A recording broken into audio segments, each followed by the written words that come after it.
어느 작은 마을에 살고 있는 병욱이는 마흔이 넘도록 장가를 가지 못한 채 혼자서 지내고 있었습니다. 그는 봄부터 가을까지는 대대로 물려받은 작은 논밭을 가꾸었고 추수가 끝나는 시기가 오면 진수라는 신마니와 함께 산으로 올라가 나무를 캐고 약초를 채취하는 것으로 생계를 이어갔지요. 이렇듯 병욱은 마을에 살고 있는 누구보다도 성실하고 심성 또한 고왔지만 그를 향한 마을 사람들의 시선은 항상 차가웠는데요. 병욱이 길을 지나갈 때마다 마을 사람들은 아이고 저 얼굴을 봐라. 저러니 나이 마흔이 다 되도록 누가 시집이나 오겠냐잉. 참 안 되었다만 사람이 착하면 뭐하나. 그러게나 말이요. 하이고 도대체 어쩌다 얼굴이 저리 되었나 모르겠구만. 거 다른 사람에게 들어보니 어릴 때 약을 잘못 먹었는가. 머리는 하얗게 새버리고 얼굴은 또 저리 흉하게 변했다는구만. 이렇듯 뒤에서 수군거리며 흉을 보기 일쑤였습니다. 그렇기에 병욱은 등 뒤에서 자신을 향한 마을 사람들의 말소리가 들릴 때마다 그저 고개를 푹 숙이고 발걸음을 재촉하며 걸을 수밖에 없었지요. 병욱이 살던 마을 앞에는 큰 강이 하나 흐르고 있었는데 매 여름 장마철이 되면 언제나 물이 불어나 마을 사람들에게 큰 걱정을 안겼습니다.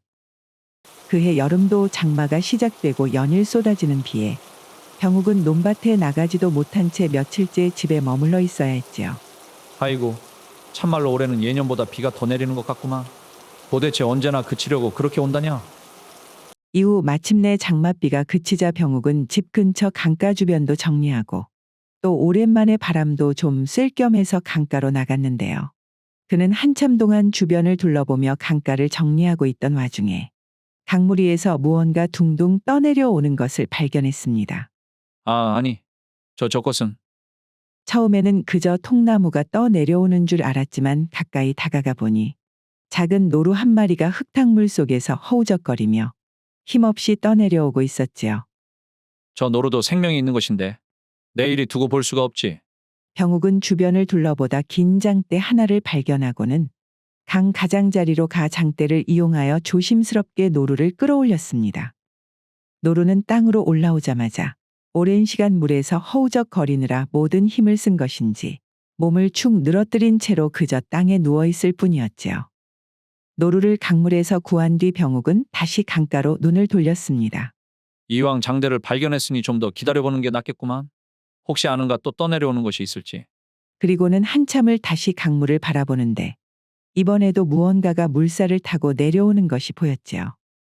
처음에는 그저 나뭇가지라고 생각했던 물체는 병욱에게 가까워질수록 단순한 나뭇가지가 아니라는 것을 깨달았습니다. 저것은 뱀이 아닌가? 딱 봐도 머리가 검은 것이 독사 같은데.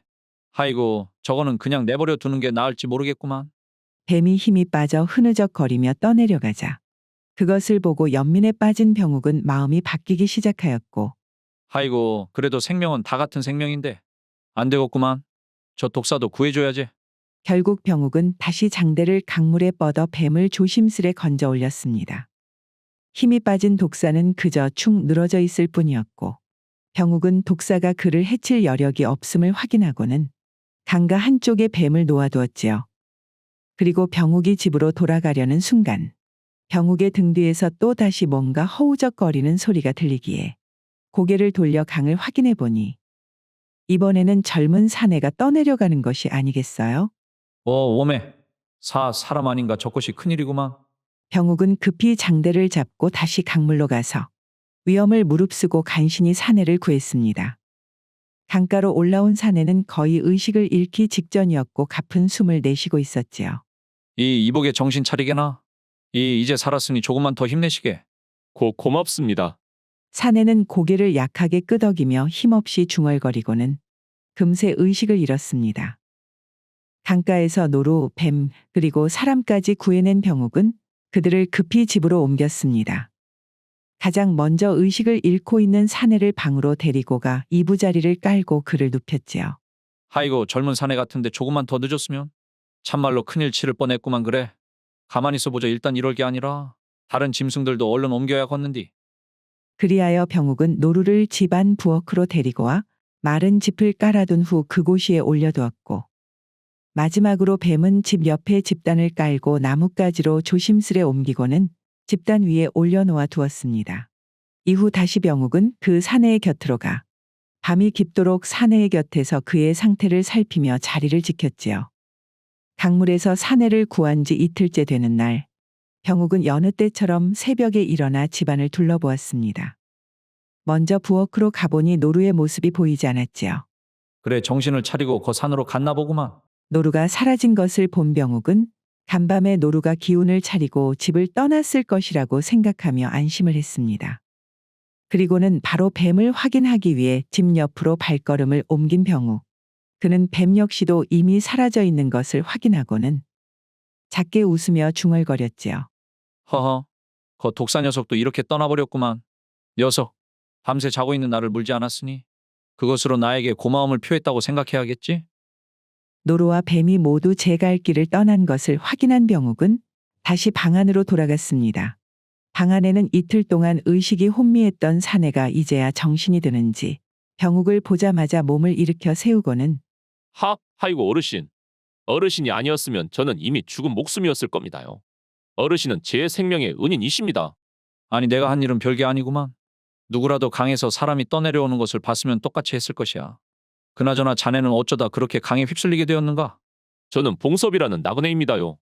제가 어려서 부모님을 잃고 이 마을 저 마을 일을 찾아 정처 없이 다니는 신세였는데 그날도 일을 찾아 나서다 길을 가고 있었는데 그만 갑작스레 불어난 강물에 휩쓸리게 되었습니다. 그래 비가 그렇게 많이 내렸으니 강 하류에 있다 미처 불어난 물을 피하지 못해 큰일을 당하는 경우도 종종 있기는 하지. 참말로 큰일이 날 뻔했구만. 어르신께서는 제 생명의 은인이신데 그 보답으로 저를 머슴으로 써주시지 않겠습니까? 어르신을 위한 일이라면 제가 무슨 일이든 삭슬 받지 않고서라도 다 하겠습니다. 제발 제게 은혜를 보답할 기회를 주십시오.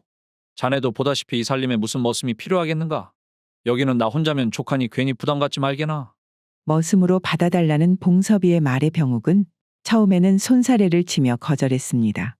그러나 병욱은 잠시 생각을 하더니 봉섭이 농사일을 도맡아 해준다면 자신은 산에서 약초를 캐는 일에 전념할 수도 있겠다는 생각도 들었지요. 그렇다면 자네 혹시 농사일은 해본 적이 있는가? 그러면요. 제가 여러 마을을 떠돌면서 소작일도 많이 해봤습니다요. 허허. 그럼 일단은 내 자네에게 농사일을 좀 맡겨도 되겠는가?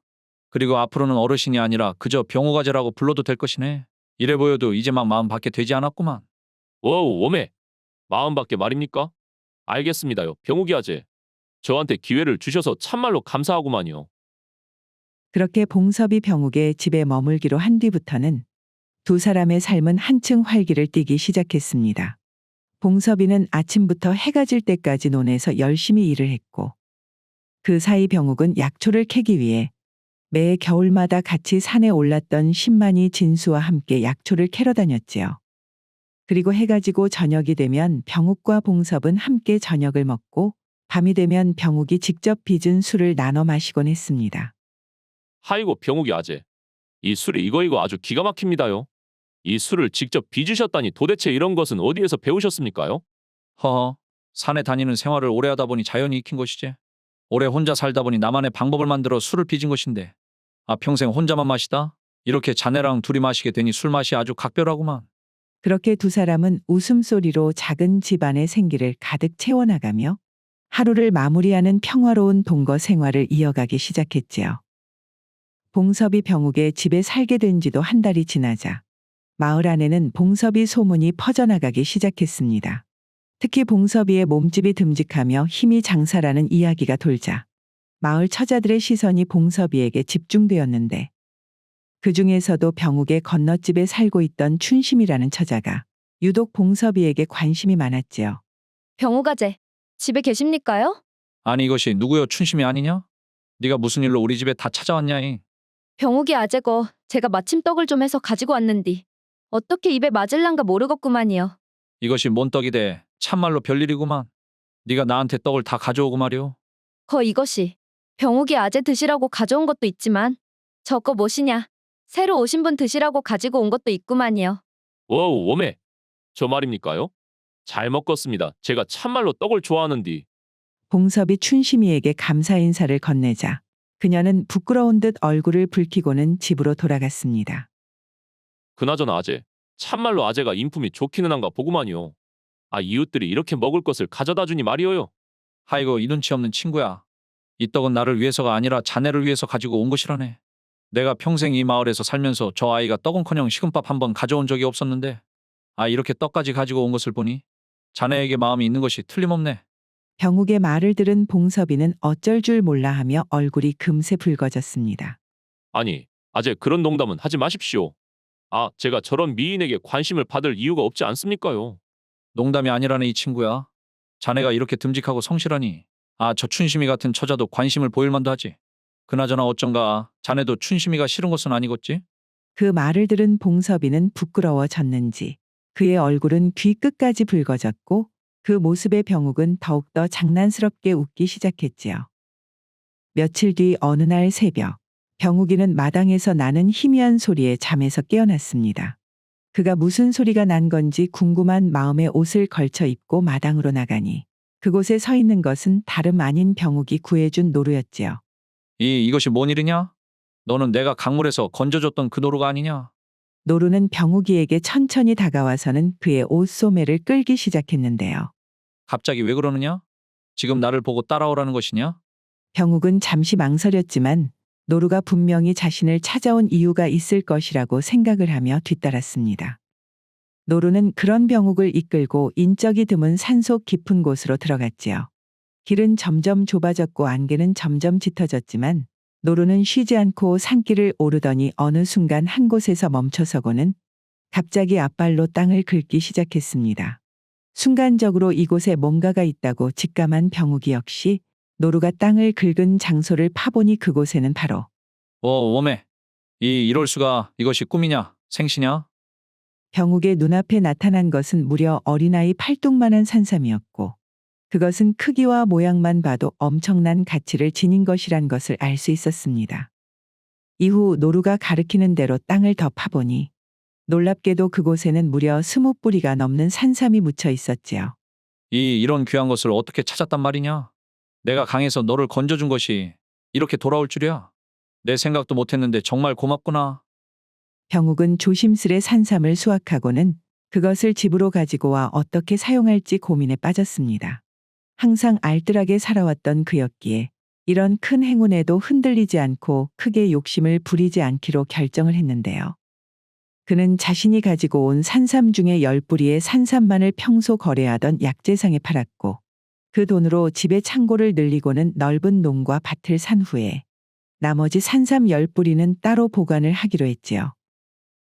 그리고 어느 날 저녁 병욱은 봉섭이를 방으로 부르고는 병욱이 아재, 거 무슨 일이 있으십니까? 봉섭이 자네 말일세. 자네가 우리 집에 온 것도 벌써 한 석 달쯤 되었는가? 그동안 이렇게 성실히 일을 해줘서 내 고맙다는 말을 하고 싶었구만. 하이고 아재 그것이 무슨 말입니까요? 아재가 내 목숨을 구해준 것을 생각하면 제가 이렇게 평생 일한다고 해도 어떻게 그것을 다 갚을 수가 있겠습니까요? 그나저나 무슨 하실 말씀이라도 있으시던가요? 그것이 그러니까 이제 자네가 우리 집에서 그만 나갈 때가 되지 않았나 싶어서 내일이 불렀구만. 자네도 이제 자네 인생을 살아야지. 병욱의 갑작스러운 말에 봉섭이는 깜짝 놀라 고개를 들고 말했습니다. 웜에 아재 제 삶이라니요. 이렇게 아재 곁에서 일을 하는 것이 인자는 제 삶인디. 제가 혹시 아재한테 뭐 서운하게 한 것이라도 있단가요? 그것이 아니라 이 친구야. 내 딱 보니 건너집 춘심이가 자네에게 마음이 상당한 것 같던데. 자네만 괜찮으면 내 자네를 춘심이에게 장가를 보내주겠네. 그리고 말일세. 병욱은 웃으며 자신의 등 뒤에 놓아두었던 보자기를 하나 꺼내 봉섭이 앞에 놓아두었습니다. 봉섭이 보자기를 열어보자 거기에는 커다란 산삼 한 뿌리가 모습을 드러냈지요. 웜에 아재 이것이 그 산삼이랍니까요? 아재가 지난번에 노루의 도움으로 산삼을 발견했다고 귀띔해 주셨을 때는 그저 나를 놀리려고 한 소린 줄 알았는데 말이에요. 내 이 산삼을 자네에게 줄 테니 춘심이에게 장가를 가고 이것을 팔아 생활 기반을 한번 삼아보시게나. 무엇이라고요? 그것이 참말입니까요, 아재? 그런데 이것은 저에게 너무나 과분합니다. 제가 무슨 자격으로 그런 은혜를 또 참말로 제가 이 은혜를 어떻게 갚아야 할지 모르겠습니다. 봉섭이는 그 순간 눈물을 흘리며 말을 잇지 못했지요. 그리고 병욱은 그런 봉섭이를 보고는 그저 담담하게 웃으며 술병을 꺼내더니 봉섭이에게 술잔을 건넸습니다. 갚기는 뭘 갚나 이 친구야. 사람은 서로 돕고 사는 것이지. 자, 좋은 날 이러지 말고 오늘은 술이나 한잔하세. 봉섭이에게 산삼 한 뿌리를 내주었던 병욱은 이후 며칠이 지나고 매 겨울마다 자신과 함께 오랜 시간 산을 누볐던 진수의 집 역시 찾았지요. 워웜에 병욱이 아재 이것이 도대체 무엇이랍니까요? 내 평생 이렇게 큰 산삼은 본 적도 들은 적도 없는디 말이어요. 그나저나 아재 언제 저 몰래 혼자 산에 가서 이렇게 큰 산삼을 캐셨습니까요? 허허, 그것이 말일세. 자연이 내게 준 선물 같은 것이라네. 그나저나 내 앞으로는 산을 타지는 않을 것 같으니 그동안 몇 년이나 내 옆에서 고생한 보상이라고 생각하고 받아주시게나 진수. 이것을 저에게 말입니까? 이것을 제가 받을 자격이 있는지는 모르겠지만 하이고 아재 정말 감사합니다요. 그렇게 병욱은 산삼을 발견한 이후 그동안 자신과 함께 고생했던 사람들에게 베풀기도 하며 태어나 처음으로 부족함 없는 행복한 생활을 이어갔습니다. 이후 몇 달의 시간이 지나고 봉섭이는 춘심이와 혼례를 치르고는 소박한 살림을 꾸리며 지내게 되었습니다. 봉섭이는 병욱이에게 받은 산삼을 판 덕분에 제법 넓은 땅을 사 생활의 안정을 찾게 되었지만 그 산삼의 존재는 춘심이의 호기심을 자극하기에 충분하였지요.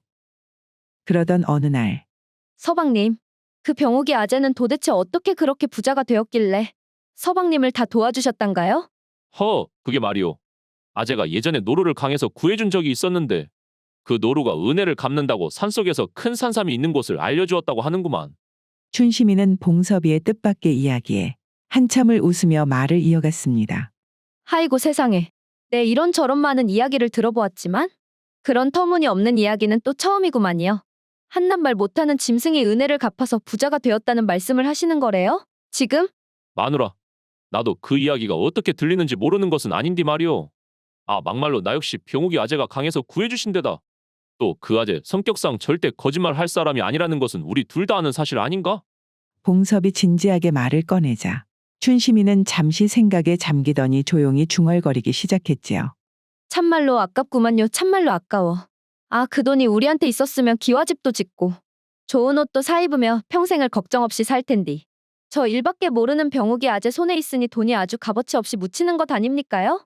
잠깐만 가만 있어봐라. 그럼 저 아재의 산삼의 출처를 알고 있는 것은 노루밖에는 없다는 말인디. 춘심이는 한참을 중얼거리면서 무엇인가 더 깊게 생각하더니 이내 고개를 들고 탐욕스러운 눈빛으로 봉섭이를 바라봤습니다. 서방님, 잘하면 저 돈을 말이어요. 우리가 차지할 수도 있을 것 같은데요. 아니 이 사람아, 지금 그것이 무슨 소리를 하는 것인가? 병욱이 아재는 내 생명의 은인인디. 지금 그런 사람을 두고 나쁜 마음을 품으려고 하는 것이오? 어찌 이것을 나쁜 마음이라고 합니까요? 막말로 저 노루가 병욱이 아재 집에 찾아왔을 때 그것을 당신이 먼저 봤을 수도 있는 것이었고 그런 가능성을 생각하면 겨우 산삼 한 뿌리를 당신에게 주었다는 것은 너무나도 적은 것이제. 거기다 저 아재는 돈을 가지고 있어도 그냥 쌓아두기만 하지 않습니까? 우리는 앞으로 아이들도 낳고 키워야 할 텐디. 그것을 생각하면 그 돈을 우리가 쓰는 것이 돈 입장에서도 그저 쟁여두는 것보다 훨씬 덜 서운하지 않겠습니까? 춘심의 입에서 자식이라는 말이 나오자 이전까지 완고했던 봉섭이 역시 순간 눈빛이 흔들렸습니다. 마누라, 그럼 다른 것은 다 그렇다 치고 도대체 무슨 수로 저 돈을 얻겠다는 말이오? 그것은 말이어요. 금수는 못해도 사람은 할 수 있는 그런 것이 있지요. 당신은 그저 내가 시키는 대로 하면 되구만이요. 봉섭은 더 이상 말을 잇지 못한 채 그저 춘심의 얼굴을 바라만 보았습니다. 춘심은 이미 마음속으로 계획을 세운 듯 알 수 없는 미소를 지어 보이고는 자리를 떴지요. 며칠의 시간이 지나고 한낮에 해가 따뜻하게 내리쬐는 어느 날 병욱은 오랜만에 봉섭이와 함께 점심을 먹기 위해 그의 논으로 향했습니다. 이것이 뭔 일이다냐? 이 시간이면 분명히 봉섭이 녀석이 논에 있을 것인데 혹시 어디 몸이라도 안 좋은 것이란가? 봉섭이는 늘 논에서 부지런히 일을 했기에 병욱은 논에서 봉섭이를 찾는 것이 익숙하였지만 그날따라 논은 조용했고 봉섭이의 모습은 보이지 않았지요. 그리하여 봉섭이가 걱정이 된 병욱은 혹시나 하는 마음에 봉섭의 집으로 발걸음을 옮겼는데요. 병욱이 아재 아닙니까요? 무슨 일로 여기까지 오셨단가요? 춘심아, 거 봉섭이랑 내 점심이나 함께 하려고 했는데 논에도 안 보이고 해서 혹시 무슨 일이 있나 싶어 찾아왔단다. 우리 서방님은 거 진수 씨랑 같이 산에 약초 캐러 간다고. 아침부터 나갔는데 말이어요. 무엇이라? 봉섭이가 진수랑 산에 함께 갔다고? 아니 한참 농사일로 바쁜 이 시기에 산에 약초를 캔다고 갔단 말이오? 항상 여기저기 떠돌며 살던 사람이라 가끔씩은 그렇게 산에 가서 바람도 좀 쐬고 싶기도 했겠지요. 알았구만. 뭐 그거야 봉섭이가 알아서 할 일이지. 나는 그냥 점심이나 같이 하려고 했는데 아쉽구만. 이후 집으로 돌아온 병욱이는 봉섭이가 진수와 산에 갔다는 말에 어딘가 찝찝한 기분이 들었습니다. 농사를 미뤄두고 산을 갔다니. 도저히 이해가 되지는 않았지만 봉섭이도 나름의 이유가 있을 거라 생각을 하며 병욱은 평소처럼 자신의 일을 하며 지냈지요. 그리고 또다시 시간은 며칠이 지나고 그날도 아침 일찍 하루를 시작한 병욱은 마당에서 농기구를 정리하고 있었는데요. 갑자기 대문 밖에서 시끄러운 발소리가 들려 병욱이 고개를 돌려보니 관아의 포졸들이 자신의 집에 들이닥치는 것 아니겠어요? 아니 무슨 일이십니까? 이렇게 갑자기. 당신이 범죄 혐의를 받고 있으니 원님의 명으로 관하로 데려가겠다. 지금 당장 따라오라. 범죄라니요? 제가 무슨 죄를 지었다고 그러십니까? 저는 그저 농사 짓고 산에 다니는 것밖에 모르는 사람인데 말이에요. 우리는 그저 당신을 관하로 끌고 오라는 명을 받았을 뿐이다. 당신이 무슨 죄를 저질렀는지는 관하에서 밝혀질 것이니 순순히 따라오는 것이 좋을 것이야. 알겠습니다. 저는 떳떳하니 무슨 일이 있는지 관하로 가서 진실을 밝히겠습니다. 병욱이 순순히 따르겠다고 하자 포졸들은 이내 병욱을 데리고 관아로 향했습니다. 마을 사람들은 대문 밖에서 이 광경을 지켜보며 그저 수군댈 뿐이었죠. 그리고 병욱이 관아에 도착하자마자 자신을 고발한 사람이 누구인지 알게 되었는데요. 놀랍게도 그 고발자는 다름 아닌 봉섭이었습니다. 봉섭이는 병욱이 관아에 도착하자 이내 원님 앞에서 당당하게 말을 했습니다. 원님, 여기 병욱이 아재가 저를 강에서 구해준 것은 사실입니다. 하지만 아재는 제가 산에서 발견한 20뿌리가 넘는 산삼을 모조리 가져가 버리고는 저에게 단 한 뿌리만을 넘겨준 채 저를 매정하게 내쫓았습니다. 제가 아무리 은혜를 입었다지만 이것은 너무하다고 생각했기에 저는 여기 병욱 아재를 고발한 것입니다요. 원님, 이것은 도대체 말도 안 되는 소리입니다. 제가 산에서 산삼을 발견하였을 때 봉섭이는 제 눈에서 일만 하였을 뿐 산을 타본 적도 없을 시기인데 이런 허무맹랑한 이야기를 하다니 너무나 억울합니다요. 원님은 두 사람의 주장을 들으며 깊은 고민에 빠졌습니다. 둘 다 자기 것이 맞다고만 주장하니 이를 어찌 해야 하겠느냐. 너희가 아는 이들 중 이 산삼의 진짜 주인이 누구인지 증언을 해줄 만한 사람이 있느냐? 증인이 있냐는 원님의 말에 봉섭이는 고개를 젓고 침묵했지만 병욱은 단호하게 말했습니다. 원님, 제게는 매 추수가 끝나면 저와 함께 산을 누비며 약초를 캐러 다니던 진수라는 친구가 있습니다. 그러면 분명 제가 결백하다는 것을 밝혀줄 사람입니다요. 좋다. 그러면 그 진수라는 사람을 당장 증인으로 불러오도록 하라. 원님의 말에 포졸들은 곧바로 진수를 데리러 떠났습니다. 병욱은 억울한 마음에 가슴이 뛰었지만 곧 진수가 진실을 밝혀줄 것이라는 믿음으로 마음을 다잡았지요. 아재, 내가 이런 말 하는 게 미안하지만 아무리 은혜를 받았어도 나는 내 권리를 찾고 싶었구만요. 봉섭아, 나는 도대체 너가 무슨 소리를 하는지 모르겠구나. 어찌 너가 나에게 이런 거짓말을 할 수가 있단 말이냐. 배은망덕하다는 말이 너를 두고 하는 말이구나 참말로. 잠시 후 진수가 증인으로 관아에 도착을 했습니다. 진수는 송사의 내용을 듣더니 천천히 고개를 끄덕이며 증언을 하기 시작했는데요. 원님 그것이 말입니다. 사실 그 산삼은 봉섭이가 발견한 것이 맞습니다. 봉섭이는 우리 마을에 온 이후 저와 함께 계속 산을 타고 있었고 산을 탄 지 한 달 정도 되고 나서였나? 봉섭이 위험을 무릅쓰고 깊은 산속을 들어가더니 그곳에서 그 산삼들을 발견한 것이었구만요. 거기에 반해 병욱이 아재는 봉섭이를 구해줬다는 것을 빌미삼아 봉섭이를 위험한 산으로 보내고는 본인은 혼자서 집에서 편히 쉬는 생활을 했지요. 그러더니 하루는 병욱이 아재가 저를 찾아와 산삼 한 뿌리를 주며 제발 이 일을 모른 척 해달라고 부탁을 했습니다. 진수, 자네 지금 무슨 소리를 하고 있는가? 자네는 알고 있지 않는가? 봉섭이는 이전까지 산을 탄 적이. 진수는 병욱의 말을 끊고 품에서 산삼 한 뿌리를 꺼내더니 그것을 원님에게 내밀었습니다. 원님, 이것이 그 증거로 제가 병욱이 아재한테 받았던 산삼입니다. 제가 도무지 양심에 찔려서 아직까지 이렇게 팔지 않고 있던 것이란 말입니다. 병욱이, 너는 이렇게 증거와 증인이 있는데도 계속해서 자신의 죄를 부인할 셈이냐? 참으로 괘씸한 자로구나. 진수마저 자신을 배신하자 병욱은 절망적인 마음으로 눈물을 흘리며 원님께 간절히 말했습니다. 원님, 저는 정말로 억울합니다요. 제가 저 산삼을 발견할 수 있었던 건 일전에 제가 저 봉섭이라는 사내와 노루 한 마리 그리고 뱀 한 마리를 강에서 구해준 적이 있었는데 기운을 차린 노루가 저희 집으로 찾아와 저를 산으로 이끌고 가서 산삼이 묻힌 곳을 알려준 덕분이었습니다요. 이것이 진실입니다, 원님. 병욱의 말을 들은 관아의 모든 사람들은 충격을 받은 듯 누구도 잠시 동안 말을 잇지 못하고 있다가 동시에 큰 웃음을 터뜨렸습니다. 아이고 내 살다 여기에서 별 이야기를 다 들어보는구만. 이복의 병욱이 자네는 스스로 그게 지금 말이 된다고 생각을 하는가? 노루가 산삼이 묻힌 곳을 알려줬다니? 세상에 누가 그런 허황된 이야기를 믿겠는가? 그렇다면 자네가 구해줬던 뱀은 어땠는가? 혹시 그 뱀은 금덩이가 묻힌 곳이라도 알려주었는가? 아, 아닙니다, 원님. 그 뱀이 바로 머리가 유난히도 검었던 뱀인데 그 이후로 일을 하면서도 한 번도 그런 뱀을 본 적이 없습니다요. 병욱의 자신 없는 말에 원님은 표정이 단번에 차갑게 변하더니 이자가 지금 이곳이 어디라고 뻔뻔한 거짓말을 늘어놓으려 하는가? 더는 이자의 말을 들어볼 필요도 없다. 이 파렴치한 자의 재산을 몰수하여 억울한 일을 겪은 봉섭이에게 나누어주고 이자는 당장 옥에 가두어라. 원님, 제발 제 이야기를 믿어주십시오. 저는 아무 죄가 없습니다. 제가 한 것은 단지 봉섭이에게 은혜를 베푼 것뿐입니다. 병욱은 눈물을 흘리며 무죄를 주장했지만 돌아오는 것은 이전부터 너무나 익숙한 사람들의 차가운 시선뿐이었습니다. 평생을 정직하게 살아왔던 그의 인생은 배신과 오해로 무너져 내린 채 결국 그는 옥에 갇히게 되었지요. 하물며 말 못하는 짐승도 은혜를 잊지 않고 갚으려고 하는데 사람은 왜 이리도 잔인하단 말이냐. 물에 떠내려가 혼수 상태였던 사내를 살리기 위해 내 그 귀한 미음을 끓여 먹였더니 그 미음을 받아먹은 입으로 오히려 나를 음해할 줄이야. 그리고 옥에 갇힌 후 첫날 밤 병욱은 옥에서 쉽사리 잠들지 못한 채 그저 멍하니 앉아만 있었는데요.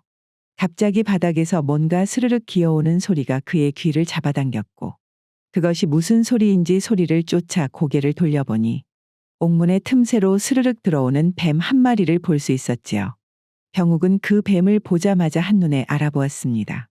아, 아니 너는 내가 강에서 구해줬던 그 뱀이로구나. 아이고, 네가 어떻게 되었는지 내 참으로 궁금했는데 살아있었다니 다행이구나. 그래. 병욱은 자신의 처지도 잊은 채 오랜만에 그 뱀을 보고는 순간적으로 기쁨이 몰려왔습니다. 그러나 그 기쁨도 잠시 뱀은 조용히 병욱에게 다가오더니 갑작스럽게 그의 발목을 물어버리고는 조용히 다시 감옥 밖으로 사라졌지요. 아이고, 이것이 무슨 짓이냐? 웜에. 이 느낌은 이것이 독이구만. 발목부터 아주 독이 퍼져나가는구나. 내 전생에 무슨 죄를 지었길래 꼼짝없이 이런 차가운 오간에서 생을 마감하게 될 줄이야. 병욱은 차가운 옥에 앉아 몸의 감각이 사라져가는 것을 느끼며 결국 자신은 여기서 끝날이라 생각을 하고 눈을 감았습니다. 그리고 잠시 후 얼마 지나지 않아 뱀은 다시 감옥으로 돌아왔는데요. 다시 돌아온 뱀은 입에 녹색의 잎사귀를 몇 개 물고 병욱이에게 다가왔고 조용히 자신이 물었던 상처 부위 위에 잎사귀를 올려놓았지요. 이것이 대체 무슨 짓을 하려는 것이냐? 자, 잠깐만, 이 느낌은 도대체. 놀랍게도 뱀이 잎사귀를 올려놓자마자 통증이 사라지기 시작하더니 발목의 붓기가 가라앉고 검게 변했던 살은 본래의 빛을 되찾았지요.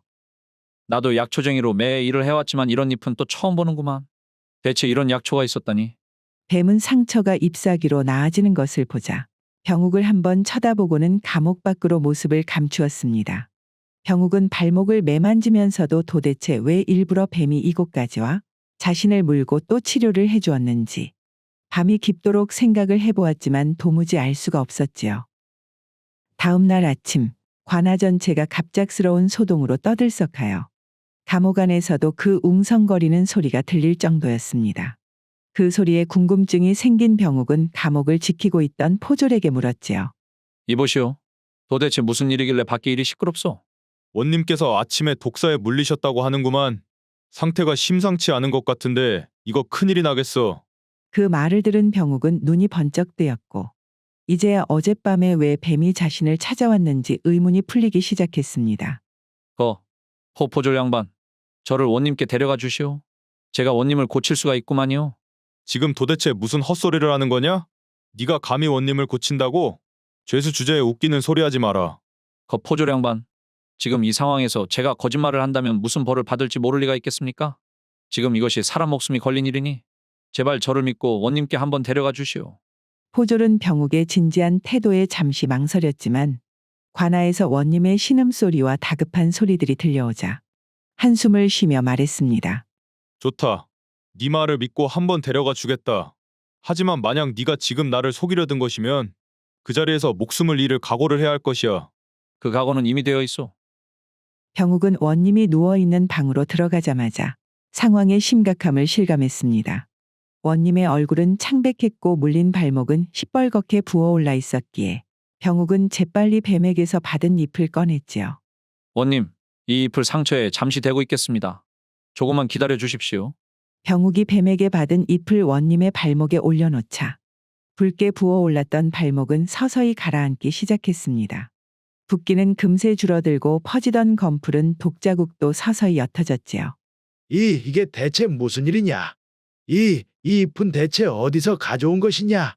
밤새 옥에 갇혀 있으면서 어찌 이런 기이한 약초를 손에 넣을 수 있었단 말인가? 원님, 이 잎은 제가 어젯밤에 뱀에게서 받은 것입니다. 그 뱀은 제가 강에서 구해준 적이 있던 그 뱀인데 어젯밤 감옥으로 찾아와 제 발목을 물었고 이후 이 잎을 가져와 독을 치료해 주었습니다.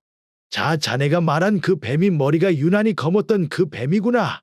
오늘 나를 물었던 뱀도 바로 그 뱀이라네.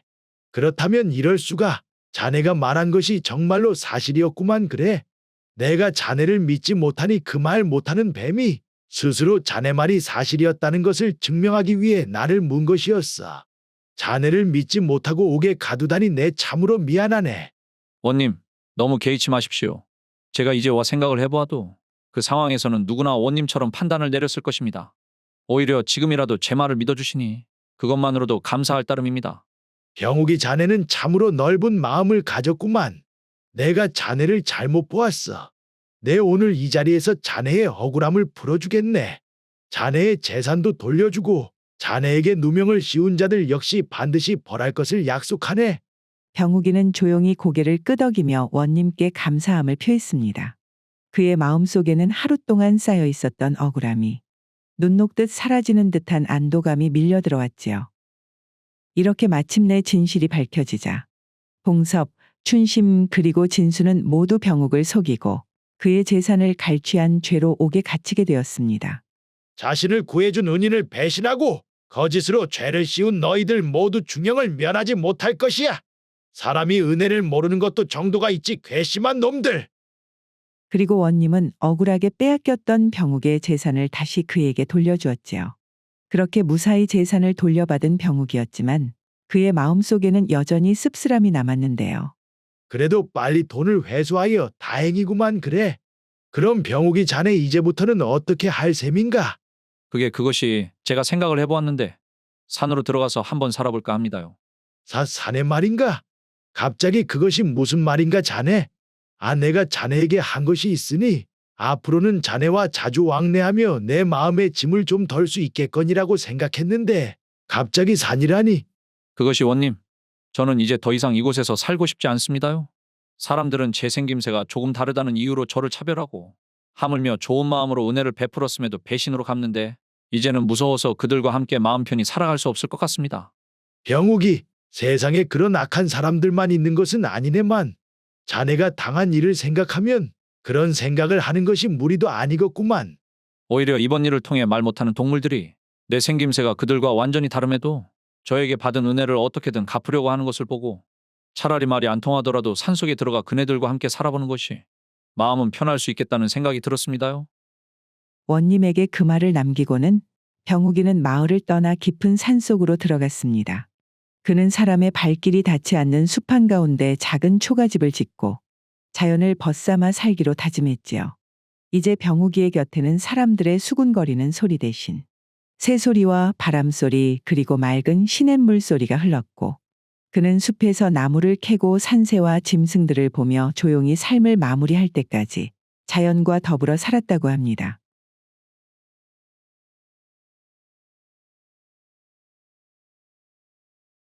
오늘의 고전여행 이야기는 이것으로 마치겠습니다.